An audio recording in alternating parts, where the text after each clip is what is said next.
Maftun, shaharda shuncha joy turib, nima ish o'tga chaqirding? To'yimizdan oldin parfumlaringni o'zim olib beraman degan edingiz.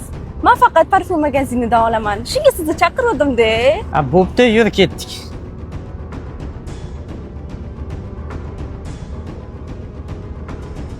Voy, Bekzod aka, shu nabor aytib sizga. Bo'ldi, senga shu yoq o'tgan bo'lsa, shuni olamiz-da. Kimdir qarab boradimi bizga? Ha, hozir.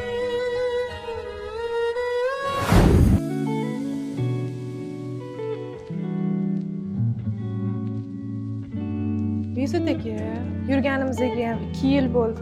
Qachon sovchilaringiz jonidasiz? Yana ozgina sabr qilgin.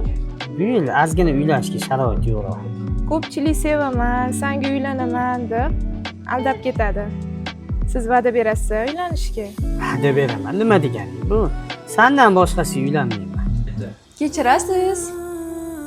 Naborlaringizni ko'rsatib yubora olasizmi? Xas. Sizni dediyish chek emas ekan. Qo'y mahsulotimizni Koreyada ishlab chiqariladi, o'zimizda qadoqlanadi. Sizga o'xshagan yosh kelinlar sarpasiga ham olishyapti. Yaxshi narsa bo'lgani uchun. Menga naboringlar yoqdi. Xo'jayinimga ham yoqarmikan? Xo'jayiningizga yaxshi narsalar yoqadi shekilli. Necha pul bo'ldi hammasi? Sizlardan 1.100.000 bo'ldi. Bo'ldi hozir. Bizdaga shuni oling telefon qotib bilan gaplashib keling. Lizdagi. Seni sevaman. Baxtli qilaman degandingiz. Nimaga aldab ketdingiz? Boshqa ilojim yo'q edi. Sizni uchratgan kunimga. La'natlar bo'lsin.